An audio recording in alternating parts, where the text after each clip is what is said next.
오늘의 헤드라인입니다. 기초과학 분야 노벨상 수상자 배출을 목표로 설립된 기초과학연구원 IBS에서 직장 내 갑질이 있었다는 주장이 나왔습니다. 노조 지부장이 노조 설립 이후 이유 없이 괴롭힘을 당했는데 IBS는 갑질을 당했다는 근거와 노조 활동 이유로 차별했다는 주장이 사실과 다르다고 말했습니다. 일본의 화이트리스트 배제로 획기적 기술로 일본을 넘어서자는 프로젝트가 본격화됐습니다. 1분 충전으로 600km를 주행하는 전기차를 포함해 산업계 판도를 뒤바꿀 미래기술 과제에 연구자들이 도전장을 내밀었습니다. 세계에서 가장 유명한 난파선 타이타닉호의 최근 모습이 공개됐습니다. 침몰한 지 100년이 넘어 웅장한 모습은 없고 부식이 심해졌는데 박테리아로 인해 2030년이면 타이타닉호가 완전히 사라져버릴 수 있다고 합니다. 과학본색에서 자세한 내용 알아보겠습니다. 최근 우리나라에서도 큰 규모의 지진이 발생하면서 더는 안전지대가 아니라는 목소리가 나오고 있습니다. 지진에 대한 연구를 하고 앞으로 발생할 수 있는 지진 재해에 대비할 수 있게 연구하는 사람들이 있는데요. 오늘 주민피플에서는 최진혁 한국지질자원연구원 박사와 함께 이야기 나눠봅니다.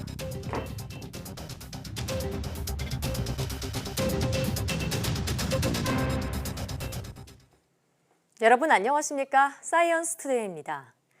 일본의 수출 규제로 원천 기술의 중요성이 높아지고 있는 가운데 노벨상 수상자를 목표로 배출을 설립된 기초과학연구원 IBS에서 직장 내 갑질이 있었다는 주장이 나왔습니다. 노조 지부장이 노조 설립 이후에 지속적으로 괴롭힘을 당했다는 건데 어떤 사정인지 이성규 기자가 취재했습니다. 전국 공공연구노동조합 IBS 지부장인 최숙 연구원은 지난 2017년 노조를 설립한 뒤 까닭없이 괴롭힘을 당해왔다고 폭로했습니다. 결제를 몇 개월씩 미루거나 반려하는 것은 기본, 노조 활동의 하나로 출장비를 지급하지 않은 것을 바로 잡아달라고 하자 공공연한 모욕과 망신 주기로 보복했다는 겁니다. 출장건에 대해 팀장은 모든 사람이 다 들을 만한 큰 소리로 사업단에 도움이 안 되는 사람을 왜 자꾸 밖으로 돌리느냐, 나가서 무슨 말을 할지도 모르는데 하고 저를 모욕하였습니다. 또 연구 성과가 뛰어나 우수 연구원상을 받았는데도 정규직 전환평가에서 자신을 의도적으로 떨어뜨렸다고 강조했습니다. 2017년도 1월 첫날 첫 업무를 시작하는 날 김두철 원장님으로부터 우수 연구원상을 받았습니다. 그런데 이제 정규직 전환에서 탈락한 거는 2018년 12월 말부터 저희가 정규직 전환 과정이 추진이 되었고 그때부터 계속 지속적으로 탈락이 되어오고 있는 겁니다. 정규직 전환 심의에서 정한 평가 단계 외에 부당하게 부서장 평가를 추가해 자신이 정규직 전환에서 탈락했다는 게 최 연구원의 주장입니다. 이에 대해 IBS는 노조 설립 후 갑질을 당해왔다는 최 지부장의 주장을 뒷받침할 객관적인 근거를 확인하지 못했다고 해명했습니다. 또 정규직 전환 심사는 객관성을 담보해 진행했으며 노조 활동을 이유로 차별했다는 주장도 사실과 다르다고 덧붙였습니다. 국회는 기초과학연구원에서 자행된 직장 내 괴롭힘 방조에 대해 철저한 조사와 개선을 촉구했습니다. 과학자들이 우대받는 그런 대한민국이 되어야 정말 대한민국이 발전할 수 있다 생각합니다. 그런 점에서 이건 노동부가 나서기 이전에 청와대에서 직접 바로 조사를 좀 해서 그동안에 그 잘못된 것을 바로 잡고 시스템을 좀 바꿔야 된다는 생각을 하고 있습니다. 전국 공공연구노동조합은 IBS 직장 내 괴롭힘에 대한 진정서를 노동부에 제출하고 청와대에 국민청원을 올릴 계획입니다. YTN 사이언스 이성규입니다. 일본의 화이트리스트 배제로 수출 규제가 가시화한 가운데 획기적인 기술로 일본을 넘어서자는 프로젝트가 본격화되고 있습니다. 1분 충전으로 600km를 주행하는 전기차를 포함해서 산업계 판도를 뒤바꿀 초고난도 미래기술 과제에 연구자들이 도전장을 내밀었습니다. 이기정 기자의 보도입니다. 평소 전기 자동차를 애용하는 회사원 이영민 씨. 친환경과 유지비용 절감 효과는 좋지만 긴급한 상황에 대비한 충전이 늘 신경 쓰입니다. 충전 시간이 오래 걸리다 보니까 그것만 해결되면 정말 편하게 사용할 수 있을 것 같은데 그것만 해결되면 정말 좋을 것 같아요. 일본의 수출 규제 이후 기술 독립에 대한 자성의 목소리가 높아지는 가운데 1,600억 원이 걸린 알키미스트 프로젝트가 인천 송도에서 본격화됐습니다. 연금술사라는 뜻의 알키미스트는 어려운 과제를 해결할 독창적이고 파급력이 큰 산업 기술을 개발하자는 겁니다. 이제는 우리도 선진국을 따라잡는 기술에서부터 선진국을 초월하는 그런 기술을 해서 핵심 기반 기술을 확보해야 되는 그런 단계에 나와 있습니다. 알키미스트 프로젝트가 그런 쪽에 큰 도움을 줄 것이라고 기대를 합니다.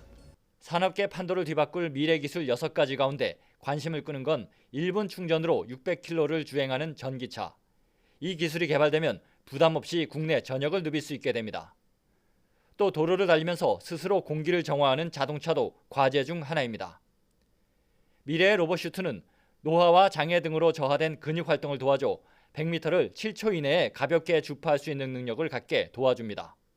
1차 평가를 통해 선발된 18개 연구팀은 앞으로 2년 동안 토너먼트 방식으로 선행 연구를 하게 됩니다. 2년 뒤엔 본선에 오른 6개 팀이 각각 최고 70억 원의 연구비를 지원받아 초고난도 미래 기술 연구에 집중하게 됩니다. 일본의 그 화이트리스트 배제 관련해서 이 알키미스트 프로젝트에 갖는 의미, 중요성이 더 커진 것 같습니다. 올해는 지금 현재 6개 과제에 이제 시범 사업 중심으로 하지만 내년부터는 좀 더 이걸 확대해 나갈 걸로. 산업자원부는 과기부와 함께 향후 창의적인 R&D 예산 규모를 대폭 확대해 일본을 넘어서도록 과학기술 역량을 키워나가겠다는 구상입니다. YTN 이기정입니다. 유영민 과학기술정보통신부 장관이 5G는 우리나라가 전 세계를 선도하고 있는 대표적인 성공 분야라며 부품 소재 등 우리가 취약한 분야에서도 이런 노력이 이루어진다면 기술 자립을 이뤄낼 수 있다고 말했습니다. 유 장관은 김학도 중소벤처기업부 차관과 함께 경기도 화성시에 있는 중견 5G 장비 제조 업체를 방문해 이같이 밝혔습니다. 이날 유 장관은 업체의 5G 장비 생산 라인 현장을 둘러본 후 5G 장비 제조사와 소프트웨어사, 이동통신사 관계자들이 참여하는 간담회를 열어 현장의 목소리를 들었습니다. 이번 현장 방문은 5G 서비스 확산에 따른 국내 기업의 성과를 점검하고 일본의 수출 규제로 인한 문제를 파악하기 위해 마련됐습니다. 유 장관의 말 직접 들어보겠습니다. 일본의 수출 규제를 해서 여러 가지 소재와 부품과 장비에 굉장히 어려움이 있지만은 5G만큼은 우리가 빨리 전 세계를 선도해서 치고 나가야 되는 계기가 됐으면 좋겠습니다. 내년도 국가연구개발 R&D 예산이 올해보다 17.3% 늘어난 24조 1천억 원으로 편성됐습니다. 정부는 국무회의를 열고 이런 내용을 담은 내년도 정부 R&D 예산안을 의결했습니다.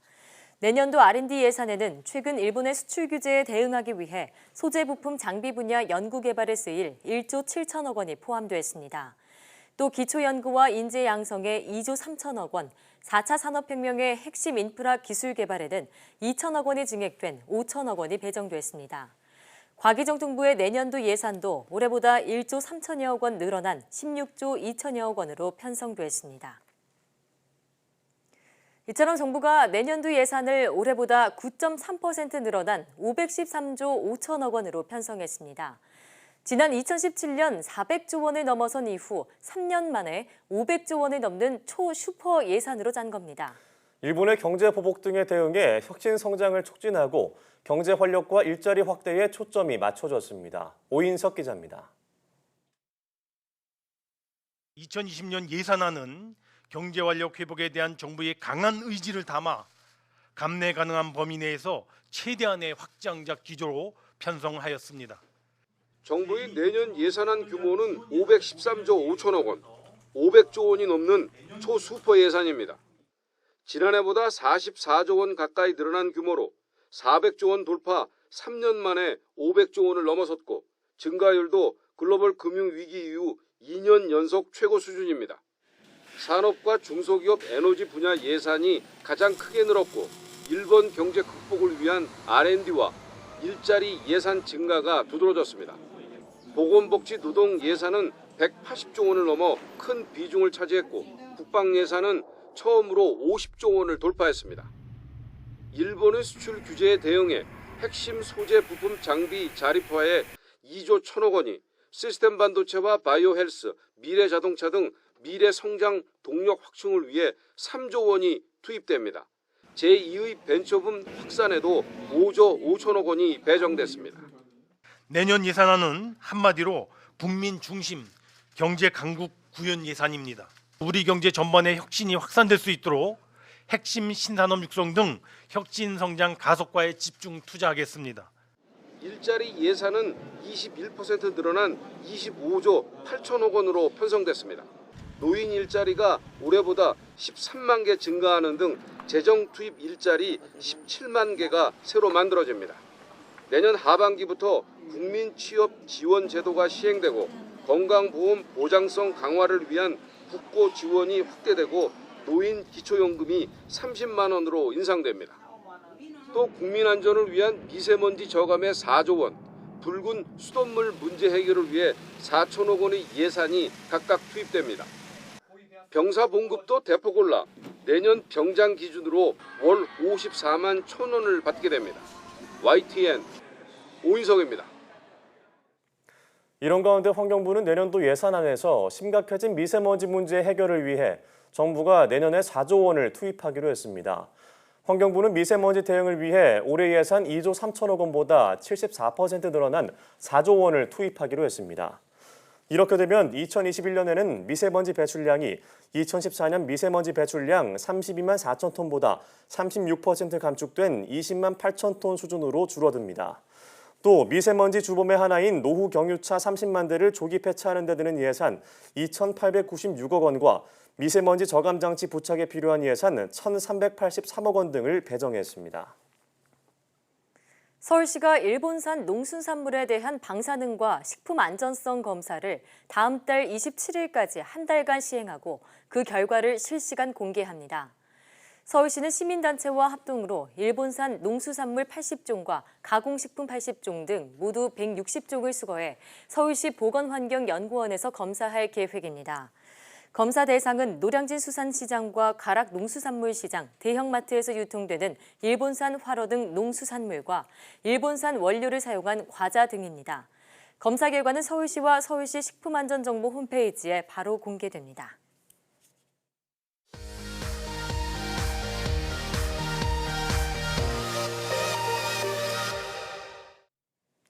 허지 뉴스를 골라 과학기자의 시선으로 분석하는 과학 본색 시간입니다. 네, 최소라 기자와 함께합니다. 어서 오세요. 네, 반갑습니다. 네, 오늘 어떤 이야기 나눠볼까요? 네, 세계에서 가장 유명한 난파선 바로 타이타닉호인데요. 네. 이 타이타닉호는 1912년에 이 승객 2천여 명을 태우고 이 대서양을 건너던 중에 빙산에 충돌해서 침몰을 했습니다. 예. 이 사고로 인해서 1,500여 명이 사망을 했는데요. 아직도 이 타이타닉호는 대서양 한가운데 가라앉아 있습니다. 그런데 최근에 바닷속 타이타닉호의 이 모습이 공개됐는데요. 이 소식에 대해서 다뤄보겠습니다. 네. 그 제임스 카메론 감독이 영화 타이타닉 촬영을 하면서 직접 해저에 내려가서 촬영을 했잖아요. 근데 그 영화가 나온 지 또 20년이 지났으니까 침몰하고 한 100년이 지난 것 같은데 뭐 많이 변했겠네요. 네, 그렇습니다. 타이타닉이 가라앉은 지 올해로 정확히 107년이 됐는데요. 네. 네, 이달 초에 유명한 탐험가가 이 첨단 장비를 가지고서 이 타이타닉호를 선명하게 촬영해서 공개를 했습니다. 화면으로 보시죠. 네, 지금 보시는 모습이 이 타이타닉호의 벤 머리 부분입니다. 네. 이 영화 타이타닉에 보면은 여주인공이 두 팔을 벌리고 서 있던 바로 그 가장 장소인데요. 유명한 장면이죠. 네, 웅장한 모습은 오간데 없고 녹이 심하게 쓴 모습을 볼 수가 있습니다. 네, 이어서 갑판 쪽을 보시면요. 한때 호화로웠을 이 유람선 모습이 어렴풋이 보이기도 하는데 창문들도 보이고요. 이 철근들도 간신히 모습을 유지하고는 있지만 군데군데 끊어진 모습도 좀 보입니다. 예. 아니 그런데 보니까 뭐 물고기도 지나가고 해양 생물들이 지나가는 모습들도 보이는데 이 지금 보이는 영상이 바닷속 얼마나 깊은 곳에서 찍은 건가요? 네, 이 영상은 심해 3,810m 지점에서 찍혔다고 합니다. 위치는 캐나다 뉴펀들랜드에서 596km 떨어진 대서양 한가운데인데요. 이 영상을 찍은 사람은 전직 미국 이 해군 장교이자 해저 탐험가 그리고 미국의 억만장자로도 알려진 빅토 베스코브입니다. 그는 이달 초 5번에 걸쳐서 잠수하면서 이 타이타닉호를 촬영을 했다고 합니다. 탐사팀의 말 직접 들어보겠습니다. There was a very strong current and visibility was quite poor. There was so much particulate matter that was just in the water. And we have relatively small viewports because it's a full ocean depth submersible.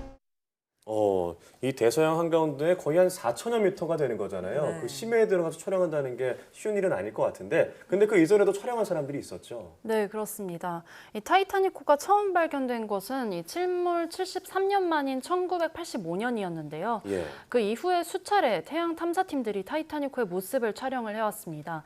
이번 빅터 베스코보의 탐험 이전에는요, 14년 전에가 가장 최근 사진이었는데요. 예. 그때 영상도 함께 보시죠. 예.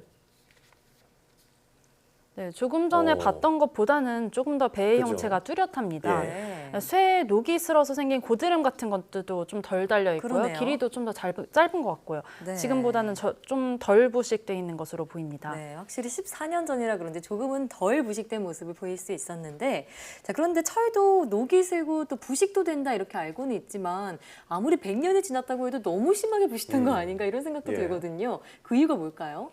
네, 여러 가지 요인이 있는데요. 네. 일단 바닷물 속의 염분이 부식을 촉진합니다. 철이 녹슨다는 것은요, 철 분자가 전자를 잃어버린다는 건데요. 바닷물 속에는 소금이나 마그네슘 등이 녹아서 떠다니고 있습니다. 근데 이런 물질들이 철의 전자를 나르는 역할을 합니다. 그리고 이 밖에도 이 타이타닉호가 위치한 심해는 물의 흐름이 굉장히 세다고 하는데요. 철근이 부식되다가 물에 휩쓸려서 떨어져 나갔기 때문에 이 타이타닉호의 해체가 더욱더 가속화됐을 것으로 보입니다. 네. 참 이 밖에도 타이타닉호가 이 빨리 부식되는 원인 중에 어떤 한 생명체가 또 작용을 했다고요? 네, 그렇습니다. 영상을 보시면 아까 말씀하신 것처럼 해양 생물들도 볼 수 있는데요. 네. 여기에는 우리 눈으로 보기 힘든 이 작은 미생물들도 있습니다. 이번 탐사에 동행했던 과학자의 말을 한번 들어보겠습니다. The future of the wreck is going to continue to deteriorate over time. It's a natural process. These are natural types of bacteria. So the reason that the deterioration process ends up being quite a bit faster. 네, 이 미생물, 여기 등장하는 미생물의 이름은요, 할로모나스 타이타닉이라는 미생물입니다. 이름에 타이타닉이 들어가요? 네, 이름에서 알 수 있듯이 이 미생물의 이름은 타이타닉호의 이름을 본따서 2010년에 최근에 지어진 이름입니다. 이 미생물은요, 1991년 당시에 과학자들이 타이타닉 주변에 생긴 녹을 연구하다가 발견한 건데요. 당시에 이 미생물을 발견한 과학자가 이 미생물이 이제 앞으로 2030년쯤이면은 타이타닉 전체를 먹어 삼킬 거다 이렇게 말을 하기도 했습니다. 네, 아니, 한때는 세계에서 가장 크고 또 호화스러웠던 여객선이 이렇게 미생물의 작용으로 자연으로 돌아가는 모습 정말 신기한데요. 이 영상 그대로 묻히기 좀 아까운데 나중에 또 볼 수는 없나요? 네, 이번에 촬영된 영상은 다큐멘터리로 제작이 될 거라고 하는데요. 네. 이 탐사 때는요, 이 선체 모습을 초고화질 영상으로 담았고요. 또 게다가 증강현실과 가상현실 장비로 이 타이타닉호 잔해를 3차원 영상으로 기록했다고 하니까요. 네. 앞으로 더 공개될 것으로 보입니다. 네, 참 이 타이타닉만 생각하면 영화 생각이 나서 좀 마음이 좀 슬퍼지기도 하는데요. 네. 자, 또 어떤 영상이 공개될지 지켜봐야겠습니다. 다음은 어떤 소식인가요? 네, 다음은 경구 피임약 소식입니다. 이 경구 피임약은 1960년대 처음 등장을 했는데요. 네. 이 혹자는 경구 피임약을 20세기 최고의 발명품으로 꼽기도 했습니다. 피임뿐 아니라 생리불순이나 기타 질환을 치료하는 데도 많은 여성분들이 사용을 하고 있는데요. 최근에 해외 연구진이 사춘기 시절 경구 피임약을 사용하면 성인이 됐을 때 우울증이 나타날 가능성이 크다는 연구 결과를 내놨습니다. 네, 아니 지금까지 경구 피임약 안전하다고 광고가 이어져 왔었는데 청소년들이 이런 약을 먹었을 경우에 특별히 해로울 수 있다고 하니까 연구 결과를 좀 주목해 봐야 할 것 같습니다. 계속 전해주시죠. 네, 이번 연구 결과는요, 캐나다 브리티시 컬럼비아대 연구 결과입니다. 연구팀은 10대 때 경구 피임약을 사용한 여성 1,200여 명을 조사했는데요. 연구 결과를 보면요, 사춘기에 경구 피임약을 복용한 여성은 그렇지 않은 여성보다 성인이 됐을 때 우울증 발병할 위험이 1.7배에서 3배까지도 높았습니다. 나중에 경구 피임약을 끊었어도 우울증 위험이 여전히 컸다고 합니다. 우울증 위험이 3배나 높았다고요, 최대. 자, 그 이유가 있었을까요? 네, 경구 피임약에는 각종 호르몬이 들어가는데요. 대표적인 게 에스트로겐과 프로게스테론입니다. 연구팀은 이 여성 호르몬 분비의 변화를 일으킨다고 봤고요, 경구 피임약이. 그리고 뇌부위에 영향을 준다고 추정을 했습니다. 특히 뇌부위 가운데서 감정 처리와 인지 기능을 담당하는 곳에 이 피임약이 영향을 주면 우울증이 생길 수도 있는데요. 이번 연구에서 주목한 사춘기 시기는요, 뇌가 발달하는 중요한 시기잖아요. 그래서 연구팀은 이때 성호르몬 분비가 경구피임약에 의해서 조작이 되면은 이제 나중에 뇌 기능에 돌이킬 수 없는 영향을 줄 수 있다 이렇게 말을 했습니다. 연구팀은 앞으로 3년 동안 여성을 대상으로 호르몬 분비의 변화를 추적하면서 이것이 정신 건강에 미치는 영향을 살펴볼 계획이라고 덧붙였습니다. 네, 물론 이번 연구가 경구피임약을 전수조사한 건 아니기 때문에 무조건 복용하지 말라고 하지는 못하겠지만 그래도 사춘기 좀 어린 나이라면 특별히 복용할 때 주의하는 게 좋을 것 같고요. 추가적인 연구 계획이 있다고 하니까 또 새로운 사실이 나오면 전해주시죠. 오늘 말씀 잘 들었습니다.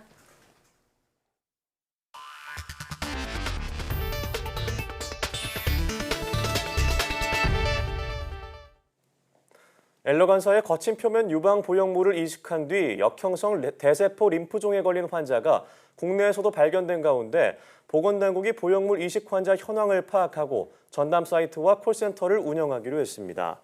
수술비나 치료비 등 환자 보상 대책은 엘러간사가 내놓기로 한 대책안을 검토해 다음 달 중 확정하기로 했습니다. 식품의약품안전처는 이런 내용의 유방 보형물 안전관리 강화 대책을 발표했습니다. 식약처는 특히 문제의 거친 표면 제품이 사용된 환자 현황을 제출하도록 의료기관에 통보하고 폐업한 곳은 보건소의 협조를 얻기로 했습니다. 또 역형성 대세포 림프종 발생 비율과 예방적 제거에 따른 위험, 조기 진단과 치료, 권역별 집중 의료기관 등 안전정보도 의료기관을 통해 개별 환자에게 제공하도록 했습니다. 예방 차원에서 엘러간사의 거친 표면 보형물 외에도 타사의 거친 표면 유방 보형물도 사용을 중지하도록 의료기관에 요청했습니다. 혈관 내부를 다닐 수 있는 실 모양의 로봇이 개발됐습니다. 미국 매사추세츠 공대 연구팀은 지름이 500 마이크로미터이고 잘 휘어지는 특징을 지닌 로봇을 개발했다고 밝혔습니다. 연구팀은 니켈과 티타늄 합금에 자석을 지닌 입자를 섞어 로봇을 만들었으며 표면에 하이드로젤을 입혀 생체 적합성을 높였습니다. 이 로봇은 뇌혈관을 실물 크기로 만든 모형 속에서 정확하게 움직였고 혈관이 갈라진 부분에서도 원하는 방향으로 이동한 것으로 확인됐습니다. 연구팀은 자기장을 이용해 로봇을 원격 조정할 수 있는 만큼 이 로봇을 뇌졸중 환자 등을 위한 뇌혈관 시술에 활용될 수 있도록 할 계획입니다. DNA 위를 움직이며 손상 부위를 찾는 단백질의 이동 원리가 밝혀졌습니다. 울산과학기술원과 기초과학연구원은 몸속에서 DNA 손상을 탐색하는 역할을 하는 것으로 알려진 특정 단백질의 움직임을 실시간으로 확인했다고 밝혔습니다. 연구팀은 분자 하나하나의 움직임을 볼 수 있는 기술인 단분자 분광학 기술을 이용해 이 단백질이 DNA를 따라 움직이며 손상 부위를 확인한다는 것과 DNA 위에 다른 단백질을 피하기 위해 이동하는 모습을 포착했습니다. 연구팀은 이번 발견이 DNA 손상으로부터 유래하는 다양한 유전 질환을 치료할 수 있는 기반이 될 것으로 기대했습니다. 국내 연구진이 면역세포를 활용해 암에 약물을 전달할 수 있는 새로운 기술을 개발했습니다. 기초과학연구원은 면역세포가 악성 종양 깊숙이 침투해 약물을 내보내도록 하는 치료법을 개발했다고 밝혔습니다. 연구팀은 면역세포가 종양 중심부로 활발하게 이동한다는 점에 착안해 면역세포에 약물을 담은 나노 입자를 결합해 이를 종양 내부까지 이동하도록 설계했습니다. 이 기술을 활용한 실제 동물 실험에서 이전보다 2배가량 많은 약물이 종양 중심부에 쌓인 것을 확인했습니다. 연구팀은 이 기술이 기존 치료법의 한계를 극복하는 데 도움이 될 것이라며 암을 비롯한 다양한 질환에 적용할 수 있을 것으로 기대했습니다. 매년 여름철이면 비브리오 폐혈증으로 고통받거나 심지어 숨지는 일이 끊이지 않습니다. 국내 연구진이 비브리오 폐혈증균이 우리 몸 안에서 어떻게 독성을 활성화하는지를 밝혀냈습니다. 이정우 기자입니다. 굴 등 오염된 어패류에서 주로 서식하는 비브리오 폐혈증균. 인체 감염 시 강력한 독소를 분비하고 이 독소가 인체 세포에 들어가 피를 썩게 해서 심할 경우 사망에 이르는 감염균입니다. 국내 연구진이 비브리오 폐혈증균이 인체에 들어온 뒤 면역 방어에 중요한 역할을 하는 단백질들을 활용해서 독성을 증진시키는 원리를 밝혔습니다. 이 독소가 독립적으로 존재하는 여러 개의 독소로 구성되어 있기 때문인데요. 이 독소가 어떻게 독립적으로 존재하는 독소들 부분들을 활성화시키고 세포 내에서 병원성을 일으키는지를 연구하였습니다. 연구팀은 비브리오 폐혈증균이 인체에 감염된 뒤 먼저 독소를 분비해 인체 단백질의 면역 기능을 마비시킨 뒤 독성 인자를 활성화해 병을 일으킨다는 사실을 확인했습니다. 독성인자가 인체의 특정 단백질과 결합해 독소인자를 분리 방출해 독성을 증진시키는 원리를 밝힌 겁니다.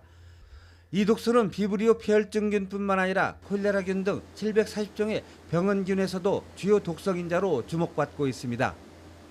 이번 연구 결과는 다양한 병원균에 공통적으로 적용할 수 있어 향후 감염병 치료제 개발에 큰 도움을 줄 것으로 보입니다. 숙주의 단백질이 결합되는 것을 저희가 저해할 수 있는 물질이 개발된다면 다양한 병원성 균을 치료할 수 있는 감염 치료제에 응용이 될 수 있는 중요한 연구 결과입니다. 이번 연구 성과는 미국 국립과학원 해보지 PNAS 온라인판에 실렸습니다. YTN 이정호입니다.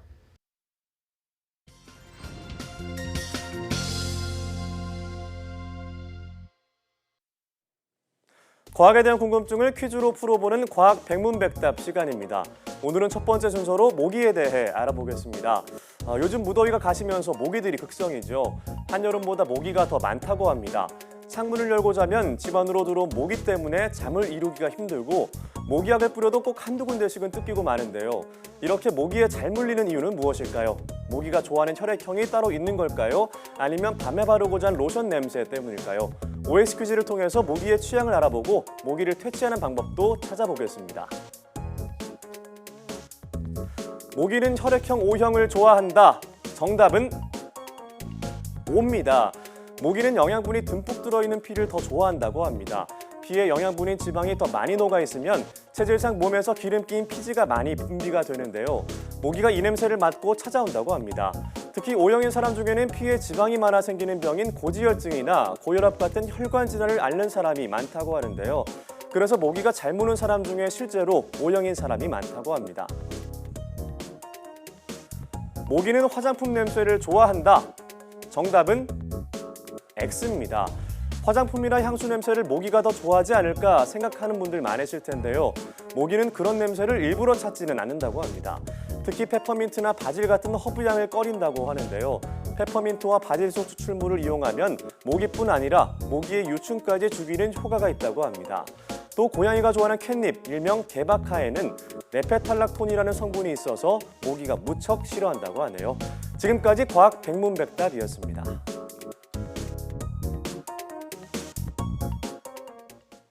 세계 광융합 산업의 흐름을 한눈에 볼 수 있는 비즈니스 페어가 열렸습니다.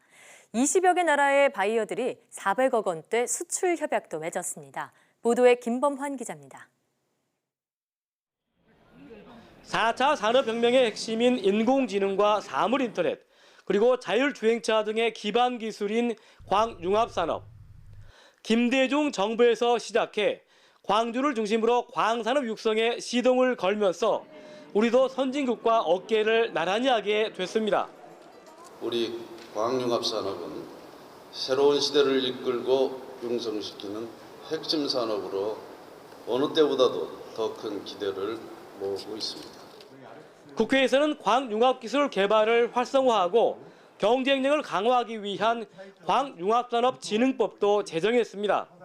이 법에 의해서 광기술 개발의 기반을 깔고 전문 인력을 양성하고 또 기술 표준화를 지원하는 등의 그런 역할을 이렇게 정부와 국회가 힘을 모아서 추진하게 될 것입니다. 광융합산업의 흐름을 한자리에서 볼 수 있는 전시 판매전이 열렸습니다. 독일과 미국 등 170개 회사에서 부스 320여 개를 마련했습니다.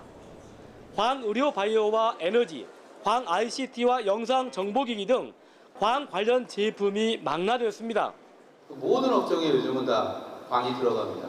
그래서 요즘은 이렇게 다양한 분야에 다 이렇게 넓혀지고 있구나라는 생각을 떨쳐버릴 수 없습니다. 국제 광융합 비즈니스 페어에 참가한 20여 개 나라의 바이어들이 맺은 수출 협약은 400억 원대. 광융합산업 강국으로 자리매김한 우리의 위상을 한껏 펼쳐 보이는 한마당이었습니다. YTN 김범환입니다. 중소벤처기업부와 미국 항공기 제작사인 보잉이 항공우주 분야의 중소벤처기업 육성을 위해 협력하기로 했습니다. 박영선 중기부 장관과 마이클 아서 보잉 사장은 서울의 한 호텔에서 국내 우수 중소기업과 협력관계 구축을 추진하는 면담을 진행했습니다. 이 자리에서 중기부와 보잉은 항공우주 관련 중소벤처기업을 공동 육성하고 중기부가 유망 기업을 추천하면 보잉이 업체에 기회를 제공하는 방안도 검토하기로 했습니다. 박 장관은 보잉과의 협업을 계기로 중소기업의 해외 진출과 성장의 기회를 늘려나갈 것이라고 밝혔습니다.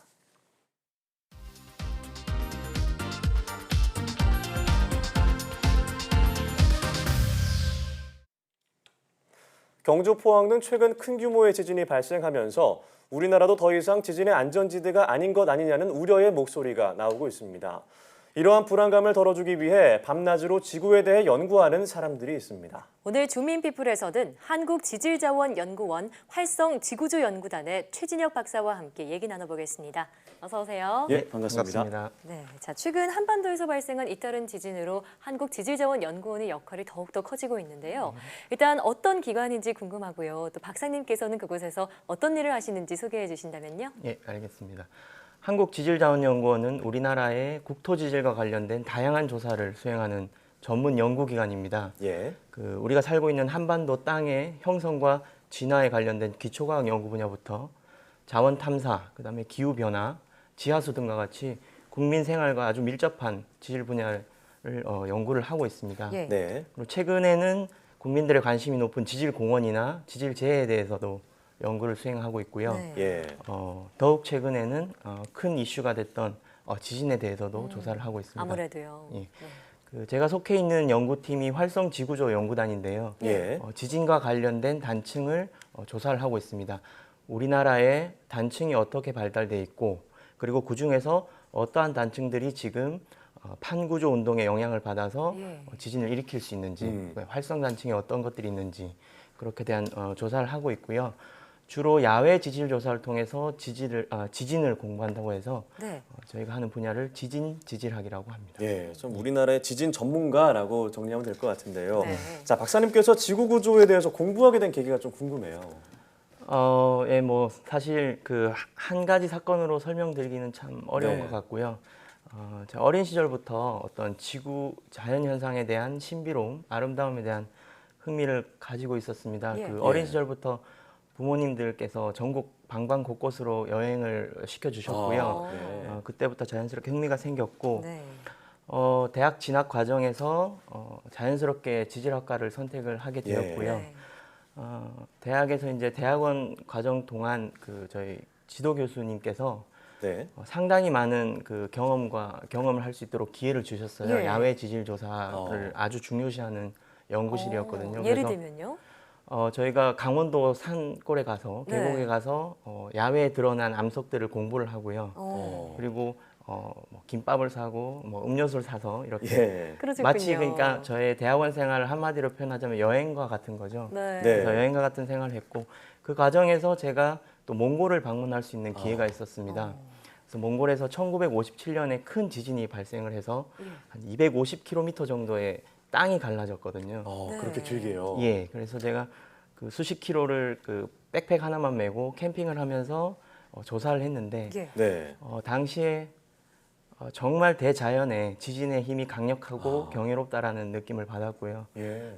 그 일주일 정도의 캠핑을 하면서 상당히 지진이 왜 발생하고 이건 어떻게 발생하는 것일까에 대한 개인적인 질문을 스스로에게 상당히 많이 던졌습니다. 그래서 네. 제 개인적인 인생의 연구 인생의 어떤 궁극적인 목표는 아마 그 당시에 제가 스스로에게 던졌던 질문을 어떤 해답을 찾아가는 그런 시간이 아닐까라고 생각합니다. 네. 저런 어린 시절의 영향 등으로 이곳저곳 다니시는 걸 좋아해서 몽골이나 뭐 프랑스까지도 계셨다고 들었는데요. 어떻게 다시 한국에 들어오게 되셨어요? 그래서 이제 제가 공부하고 있는 지진들은 좀 중대규모의 지진들이에요. 그래서 예. 우리나라 같은 경우에도 있는데 지형학적으로 어떤 과거에 있었던 지진의 기록들이 침식률이 상당히 높기 때문에 빨리 네. 없어집니다. 그래서 기록들이 많이 지워졌기 때문에 사실상 연구하기가 상당히 힘들고요. 네. 그래서 저희는 이제 몽골은 이러한 연구를 하기에 최적지입니다. 왜냐하면 매우 건조한 기후가 있어서 뭐 100년 전, 수백 년 전에 오래 있었던 남아 있는 거군요. 그 땅이 갈라져 있는 게 아직 지금 가도 관찰을 할 수가 있거든요. 예. 그래서 당시에 그 몽골 지역을 비롯해서 세계 여러 곳곳에 그 대규모 지진을 연구를 하고 있던 네. 프랑스 파리에 있는 연구팀에서 연구원 생활을 하고 있었어요. 예.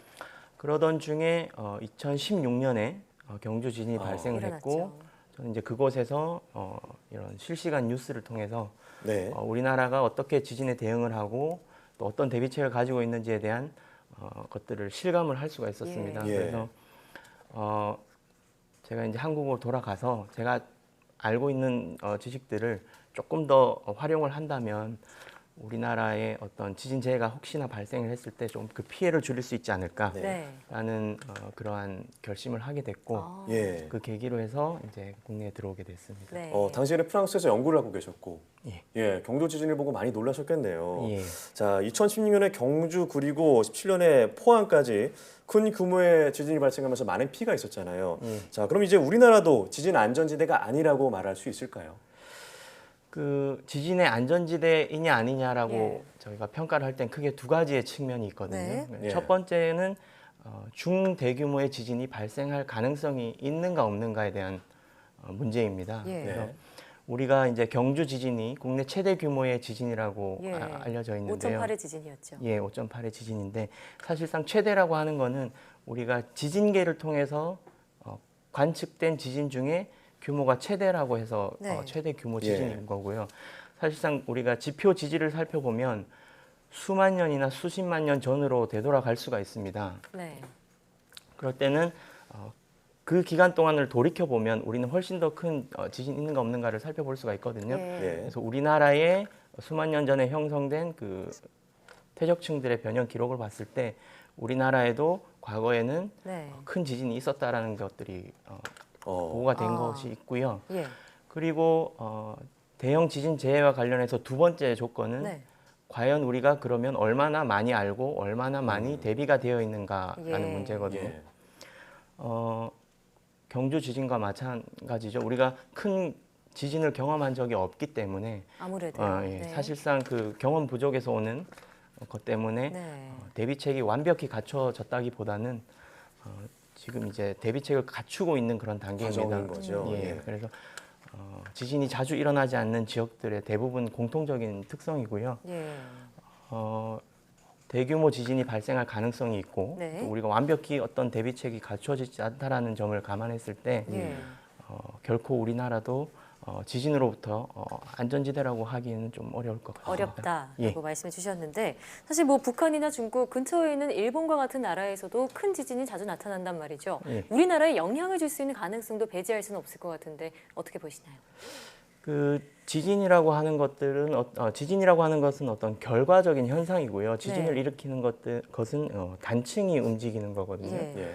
단층이 움직일 수 있는 건 또 어떤 판구조 운동에 의한 지구조의 힘입니다. 그래서 두 지각판이 부딪히고 있는 판 경계부에서는 큰 규모의 지진이 일어나고 지진이 또 자주 일어나죠. 대표적인 예가 일본이라고 할 수가 있습니다. 반면 우리나라 같은 경우에는 두 개의 판이 부딪히는 곳이 아니라 하나의 판 내부에 속해 있거든요. 그래서 상대적으로 지진이 발생하는 크기도 작고 그 주기도 상당합니다. 그래서 우리나라에서 기대할 수 있는 큰 규모의 지진들은 아마 수천 년, 수만 년에 한 번씩 이렇게 일어나는 지진들이거든요. 그래서 최근에 이제 일본과 우리나라가 가까이 있기 때문에 일본과 같은 판 경계부에서의 지진이 영향을 받는 건가요? 우리나라에 영향을 주냐 안 주냐라는 그 질문이 이제 나오고 있는데요. 지금까지 어떤 직접적인 상관성이 밝혀진 적은 없고요. 저희가 아직 그 정도에 대한 확실한 증거가 없기 때문에 또 학자들만의 이견이 있기 때문에 조금 더 연구를 해봐야 될 것 같고요. 알겠습니다. 제가 속해 있는 그 활성지구조 연구단에서 내년에 새로운 프로젝트를 하게 되는데 일본, 중국, 몽골 그리고 우리 국내 어떤 과거에 지표 지질에 기록된 대규모 지진들의 상관성을 분석을 해서 이러한 것들에 대해서 조금 더 밝혀볼 계획이 있습니다. 아직 정확한 판단은 어렵다는 말씀이시군요. 자, 그럼 우리나라 지질학 연구의 중요성에 대해서 좀 정리해서 말씀 부탁드리겠습니다. 과거에 있었던 지진 기록에 대해서 예. 밝혀야지만 앞으로 일어날 수 있는 지진에 대해서 알 수가 있습니다. 그런데 제가 지진계로 우리가 관측된 지진에 대해서 말씀을 드렸고 또 우리나라의 다른 기록이 뭐가 있냐면 역사 문헌에 기록되어 있는 지진 자료거든요. 네. 역사 문헌에 기록된 지진들의 기록의 장점은 날짜가 아주 명확하게 기록이 되어 있습니다.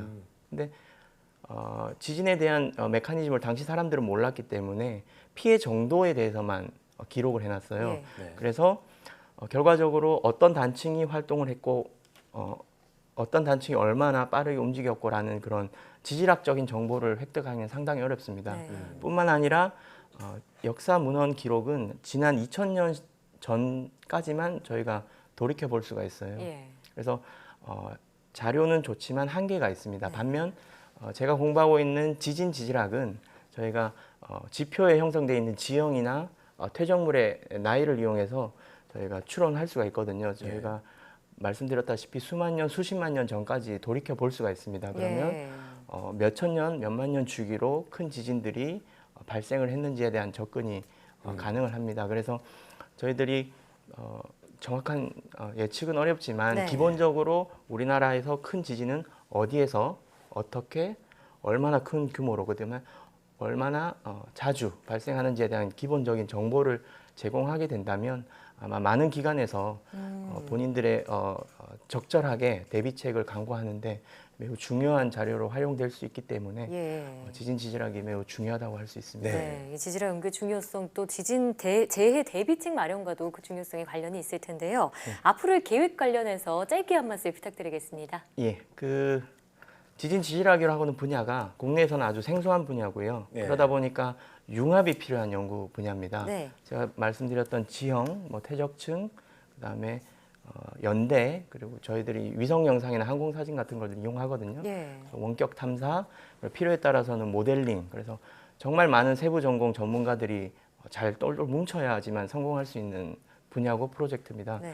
그래서 지금 우리 연구원에서 이러한 분위기가 만들어지고 있고 또 지질연구센터, 지진연구센터 주변에 관련된 전문가들이 많이 있어요. 그래서 조금 잘 똘똘 뭉칠 수 있는 연구팀을 구성을 해서 우리나라의 어떤 만일에 발생할 수 있는 그 지진 재해에 조금이라도 피해를 줄 수 있도록 그런 사명감을 가지고 연구할 계획입니다. 네. 예, 좋습니다. 참 많은 국민들이 지진에 대한 막연한 두려움이 있는 것 같은데 대비를 잘하는 게 중요한 것 같습니다. 앞으로 이제 우리나라의 지질 연구에 큰 힘이 되었으면 좋겠습니다. 오늘 말씀 고맙습니다. 예, 감사합니다.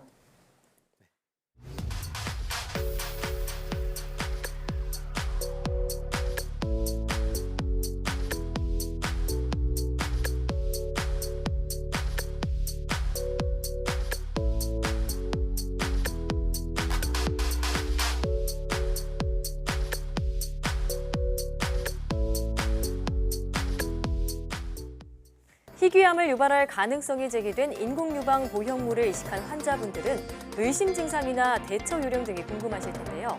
식약처에서 환자를 위한 전담 사이트와 콜센터를 운영하고 있습니다. 네, 식약처 홈페이지 배너를 클릭해 거친 표면 유방 보형물 이식 환자를 위한 종합 안내 사이트로 들어가면 관련 정보를 확인할 수 있고요. 콜센터 1577-1255로 전화하면 개인 맞춤형 전문 상담도 가능하다고 합니다. 또 문제가 된 제품이 아니더라도 인공유방 보형물을 이식한 경우엔 수시로 몸 상태를 확인하고 또 매년 초음파 검사를 받는 게 좋겠습니다. 사이언스 투데이 오늘 저희가 준비한 소식은 여기까지입니다. 함께해 주신 여러분 고맙습니다.